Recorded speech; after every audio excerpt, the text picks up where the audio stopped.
Hello and welcome to my vvvv gamma graphics tutorial. So in today's tutorial we're gonna make something like this. So this is this, how do you say, y-axis repeat pattern together with a material, PBR material, so that you can control around with all the metalness and the roughness, the function that PBR material usually has.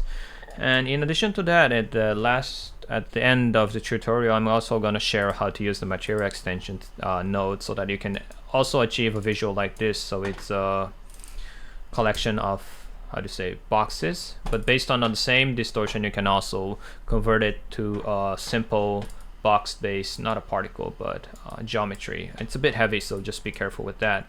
But by using this PBR material together with displacement mode and material extension, there's quite a lot of, you can have quite a lot of control on your visuals. So yeah, let's get started. Okay, so today again we're gonna start everything from scratch, but I'm too lazy. So there is a default patch that I already created that includes all this root scene, scene window, post effects, and all these post effect things that I usually quite often use. So they are all connected, the camera, the lighting. So let's start from here. I mean, creating this default patch for self is quite useful. I also have another one that's dedicated for the particle stuff. I mean, we're not going to be doing particle stuff today, but I do have a setup that already shows me all this setup, default setup that I would need to do my particle things that I usually do. So it's quite handy. I just do this, save it to wherever you want, and that so that you can always read it from the recent sketches. Just make sure, I mean, be careful that you don't override this when you have a successful result, because then you'll just it gets overridden. And this one is all in the default patch folder. If you open this show in Explorer thing, there is a default patch saving place, and I just put it there. But we're not going to be using this one. We're going to be using this one today.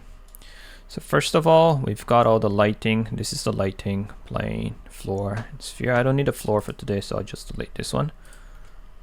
Just hide it here. We only need this today. So the main patch node that we're going to be using is the node called displacement, but I don't have it here because I haven't had the fuse opened up yet. So I'll click the fuse, displacement, fuse, and here we go. And this does exactly the same as the one we did for the last tutorial. So distorting the sphere based on the position and everything. It works exactly the same as that one with this displacement node. So if you want to have like a shiny metalness material together with that displacement effect, then this is the thing to use. Yeah, so we'll have a PBR material fuse out there, and we'll connect this one here, but in default we can't connect this displacement node to the PBR material, and that's because it's a hidden pin. Hidden pin can be shown by right clicking. Oh wait, I forgot to turn on the application. No, extensions. Yeah, extensions and key and mouse display. So now you should be able to see. So hidden pins can be shown by right clicking the node and then clicking this configure. Once you click configure, there's tons of hidden pins on this PBR material. Just left click this show displacement, and we should be able to have a displacement input right here. So as you can see, there's like normal is hidden in the default, tessellation is hidden in the default. There's a lot of hidden pins, and if you go, for example, to displacement, it only has 2, but other nodes, for example, sphere, has some more. So if you know there should be a function for this node like this, but if you don't see it there, or if when you try to connect it doesn't show up like this, just try right clicking, check the configure, and see if that pin is hidden for some default setup. So once we have this displacement input shown up, we'll connect this displacement here, and then we'll connect this PBR material to this sphere. So PBR material has 2 output, the stride rendering and the fuse rendering. This one will be used a lot for the fuse dedicated, like particle geometry and things like that. So for today we'll be using the stride rendering. I mean, just choose the one that it gets connected. So next up, we want to distort this guy based on noise. So we have a node called noise scalar because displacement has a shader float 32 input. Connect this one here. But it keeps compiling, nothing happens, and this is because we need the position of this sphere, so XYZ, as we did in the last tutorial. And we'll connect this one here. Still nothing is happening, but it stopped compiling. I mean, that green stuff means it's compiling, and this is because displacement intensity is right now 0 in default. So we just need to higher this one up, and here we go. We got the displaced sphere. If you're seeing a jaggy sphere, that should be because the tessellation in default is pretty low. I just put it to like 200 or something so that it gets more smooth edge when it's distorted. So once this is done, we can add a node called integrator, for example, and then we'll just add a float 32, 0.01. Could be really slow, and then go to the time, and we can make it animate. Pretty sweet. Okay, this is distorting the sphere, and it has all these shadows and lighting. So if we change, for example, the metalness, we can get a metal distorting sphere. If we put down the roughness to 0, it reflects the entire scene just as we want. If you're seeing the reflection result a bit different than this one, that might be caused because you haven't connected the local reflections to post effects. This calculates the reflection in real time. So if we turn this one off, it still shows the reflection, but for example, if I turn on the floor, it doesn't show this floor onto this sphere. But if we add this local reflection thing, it also reflects the floor. I mean, it's a bit jaggy because it's trying to post things in real time, but still you can get a really rich reflection by using this local reflection node. So let's just connect that one. I mean, it might make your machine heavy, so don't use it if your machine is not powerful enough to handle this kind of stuff. But yeah, I'll keep it on for today. So now that we have this material connected, we can add a roughness, and the metalness could be low, or put like 0.5 or something, and roughness 0.5. We usually don't use this value like this, but I mean, it's pretty sweet. Yep. Okay, I'll just leave it to 0.5 and 1. And I'll turn off the floor. So now we've got a distorted floor. Just try to change the frequency and the amplitude as you want to get the result that you really like. Yeah, let's just keep it simple. It's pretty nice. Okay. Oh, and another additional thing, I chatted with someone else about this position node. There is and he was asking me like, is this a word position and an object position? And I'm not really sure with that kind of stuff, but there is a node called object space. This one, and this one has an XYZ output. And once we connect this one here to the noise, it acts exactly the same. So position, getting the XYZ, comparing to this object space XYZ, it acts exactly the same. So I guess it's taking the object space. There is a node called world space as well. This one has an XYZ output, and we can connect it as a domain for the node.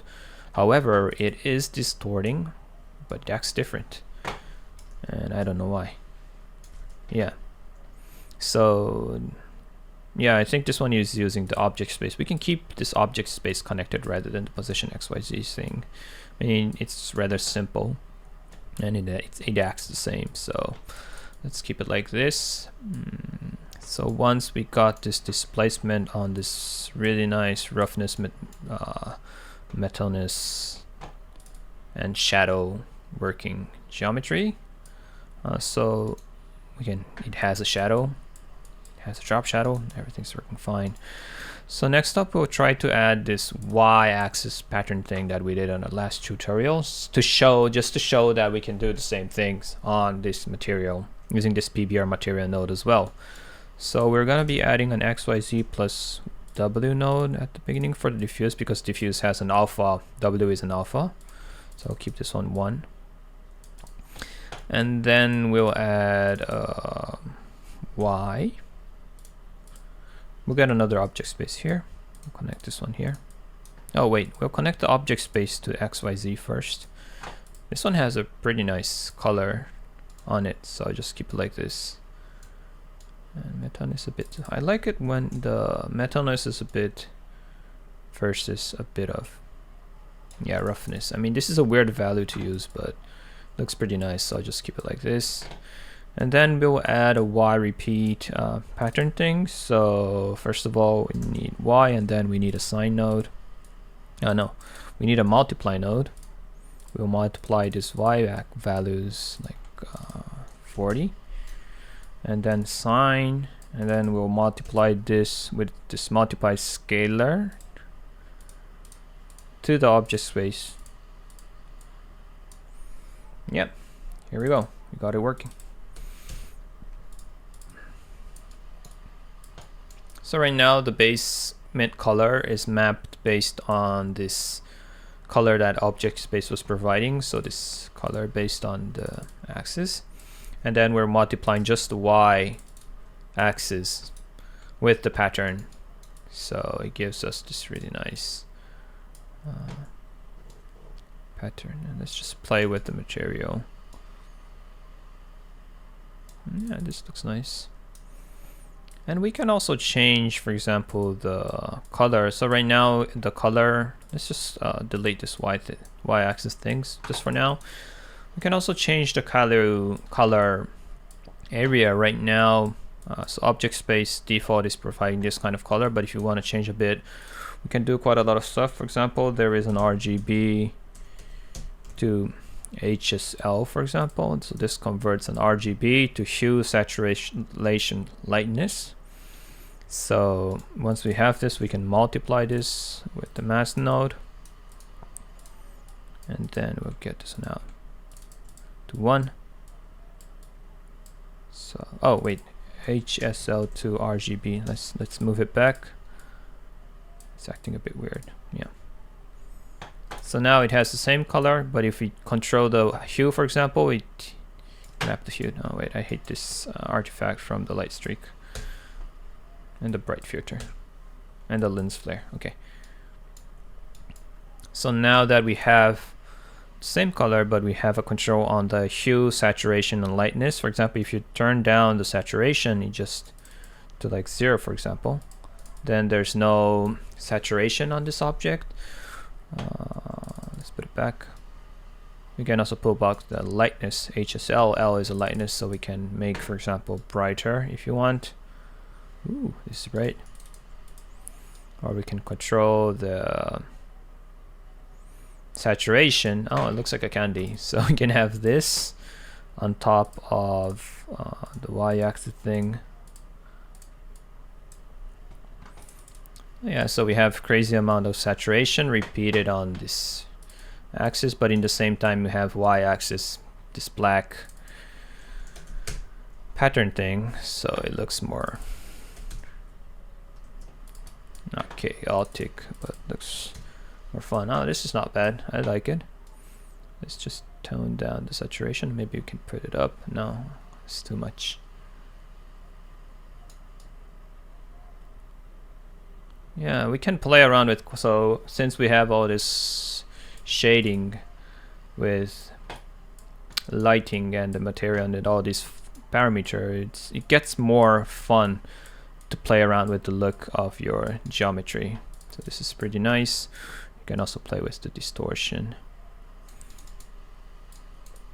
Yep, maybe I'll just I like it minimal. Yeah, maybe the lightness. Yeah.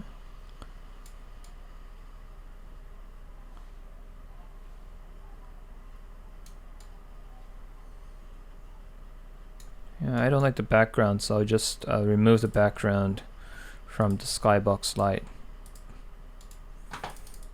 Yeah, this is pretty sweet. So because we have this material function working here, we can also play around with the position of the directional light. This part is a bit packed. I'll just delete these. It's the spotlight function. So on directional light, so if you press F4, you can see this debug screen. So this is based on the camera, but if you press F4, this debugs, and everything that's connected to this root scene can be seen here. So yeah, so for example, right now this orbit camera is not connected to the root scene, but if you connect this orbit camera to the root scene, you should also be able to see where the camera is. And where is it? Wait, so reset, then F4. Yeah, so there is the camera, but it's moving somehow based on this help screen. Oh yeah, but I mean on your machine it shouldn't be moving. I'm having a orbit camera connected to different stuff, so it's just conflicting. Yeah, now oh, I also don't need this input source, and I just saw the fish.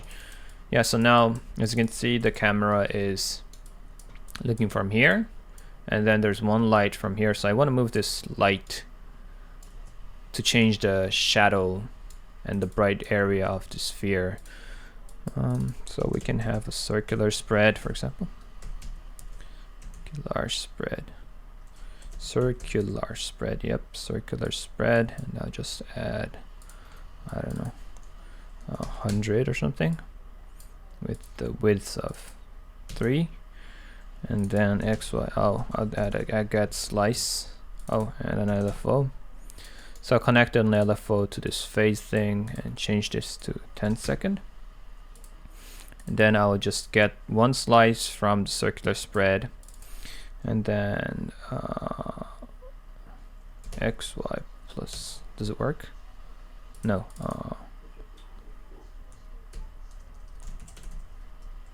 XY plus Z, does it work? No, this one is for the shader node. So I add a vector join. Oh wait, there should be a way to do this.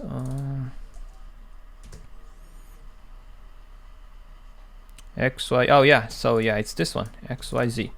So I want the camera light to rotate based on this height, so I don't need the Y, so XZ Y X, no, XYZ,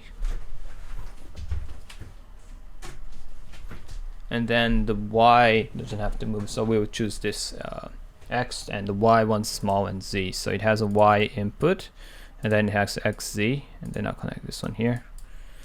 So now it's, you can move the Y axis, or maybe we can add a sine node, sine wave node, and we'll connect this one here, so it keeps moving around like this. So let's see how that looks like. So now I'm not moving the camera. It's a bit too high actually.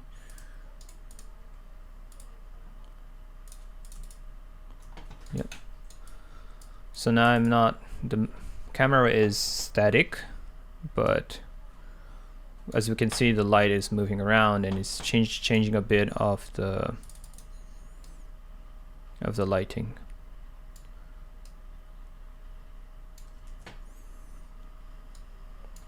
Yeah, okay, pretty sweet.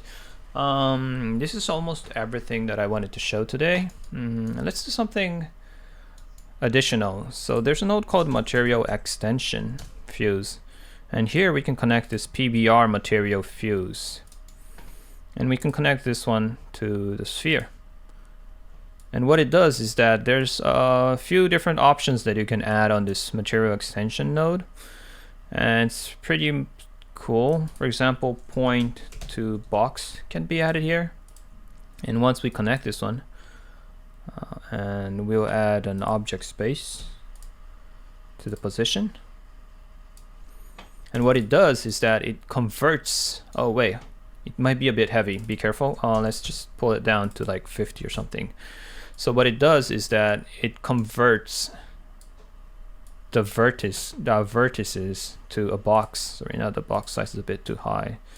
So as you can see, it has all these material colored and everything added, but in the same time it got converted to a box, and which is pretty cool. It sort of works like a particle, but you can control quite a lot with this, and it's quite light. I don't know why it's so light. I think it's because of fuse, but this is also a really cool thing that you can do with this material extension node. So if you have time to play around with this, there should be a help patch explaining how to use this point to box node as well. So if you want to add, for example, like if you want these boxes to look based on the normal of this geometry, there is a way to control that kind of stuff.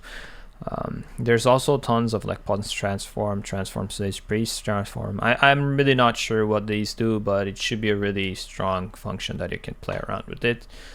So yeah, I think this is all what I wanted to share for today. Thanks for watching, and we'll see you next time.